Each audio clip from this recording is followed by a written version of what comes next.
ওমানে অবৈধভাবে প্রবেশের দায়ে ২৮ জন প্রবাসীকে গ্রেপ্তার করেছে সালালার স্পেশাল টাস্ক পুলিশ ইউনিট। গ্রেপ্তার হওয়া ব্যক্তিরা এশিয়ান এবং আফ্রিকান দেশগুলোর নাগরিক। তাদের বিরুদ্ধে প্রয়োজনীয় আইনগত ব্যবস্থা নেওয়া হচ্ছে বলে জানিয়েছে কর্তৃপক্ষ। রয়্যাল ওমান পুলিশ অবৈধ অভিবাসন ঠেকাতে কঠোর অবস্থান নিয়েছে। প্রবাসীদের সন্দেহজনক কার্যক্রম, বিশেষ করে অনুপ্রবেশ সম্পর্কিত যে কোনো তথ্য জানাতে বাসিন্দাদের অনুরোধ করেছে তারা। ওমানের সেরা রেট দিচ্ছে বাংলাদেশি প্রতিষ্ঠান গালফ এক্সচেঞ্জ।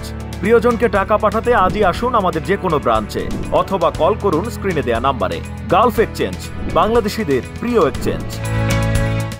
ইব্রায় গ্রেফতার করা হয়েছে আরও এক প্রবাসীকে। নিয়োগকর্তার বাসা থেকে বিপুল পরিমাণ স্বর্ণ গয়না এবং ডলার সহ বিদেশি মুদ্রা চুরি করে পালিয়েছিলেন ওই প্রবাসী। তার কাছ থেকে স্বর্ণের বার, নেকলেস এবং হাতের চুরি বালাসহ গহনার অন্যান্য উপকরণ উদ্ধার করা হয়। এছাড়া ডলারের কয়েক বান্ডেল নোটও উদ্ধার করে আল শারকিয়ার পুলিশ কমান্ড। এদিকে স্থানীয় এক ব্যক্তিকে খুনের ঘটনায় উত্তর আল বাতিনার খাবুরা এলাকা থেকে অভিযুক্ত ওমানিকে গ্রেপ্তার করেছে পুলিশ। হত্যার পর লাশ গুম করতে মরদেহ পুঁতে ফেলার চেষ্টাও করছিলেন তিনি। শুক্রবার আল বাতিনার খাবুরা প্রদেশে এই ঘটনা ঘটে। গ্রেপ্তার ওই ব্যক্তির বিরুদ্ধে হত্যার অভিযোগ দায়ের করে আইনগত ব্যবস্থা নেওয়া হচ্ছে।